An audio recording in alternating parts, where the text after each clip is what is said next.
Hi, I'm Jeff Ruby. This is Inside Indies, and I'm going to show you the place where some sort of magic happens.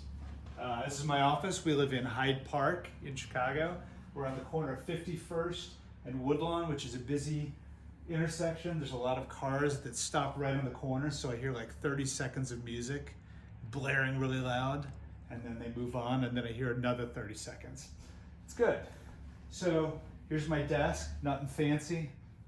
Just little IKEA thing. The crummy couch with the thing over it that nobody wants to see what looks like under there.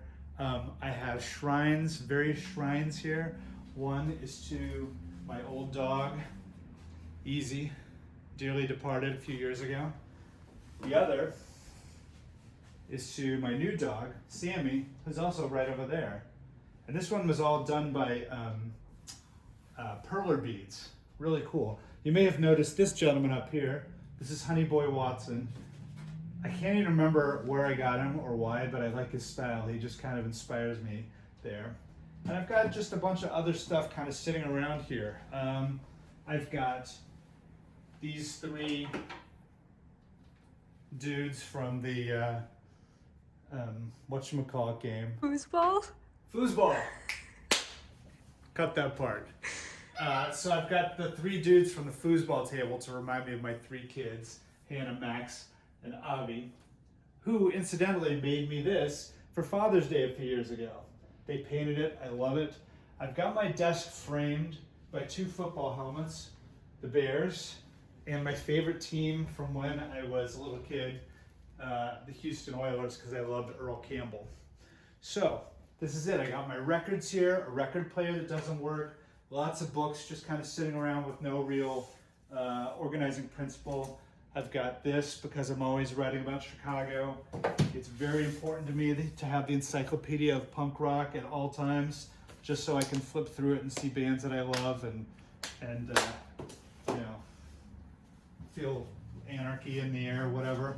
This, which I kind of love, I bought from a friend. His daughter did it for $5, and it's like my litmus test. Some days it looks like the apocalypse, and some days it feels vaguely hopeful. So I kind of like to look at that.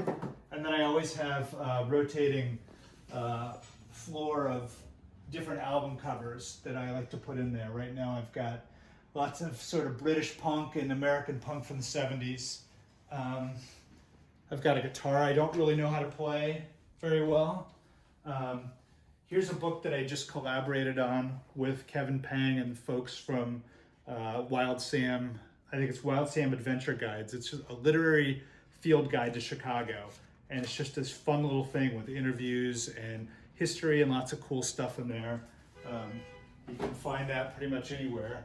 And here's another thing that I wrote. This is Penelope March's Melting, my middle grade novel about a girl who lives on an iceberg floating near Antarctica and finds out her town on this iceberg is melting and she's the only one who can save it. So penguins are definitely involved in volcanoes and such. One other thing before I read to you something, under here I've got, this looks like nothing special, but this right here, look at these. Every one of these, I kept a journal every single day for like 5 years. This is like Kevin Spacey in Seven. I had like a quote at the end of the day and stuff like that. Every single day for years, I wrote every night before I went to sleep. And these are all filled up with my writing. Now, the reason why I'm showing you this is because it's totally boring and nobody would ever want to read it, but it was where I learned how to be the writer that I am without worrying about whether people liked it or disliked it or whatever. I just was trying stuff out and looking like a serial killer. And, you know, I think these are treasures, but they ended up under the couch because nobody really cares. So, there's that. And I wanted to read to you something from this book, which I got from a garage sale or a yard sale or something like that for, I think it was like $1 or whatever. It's like 100 stories by Ray Bradbury every one of them is just filled with crazy creativity, and he just kind of tosses them off, and there's brilliant stuff and then there's terrible stuff, but it's all in here. And I wanted to read you just the first line of a story called The Small Assassin, which I've always loved. Just when the idea occurred to her that she was being murdered, she could not tell.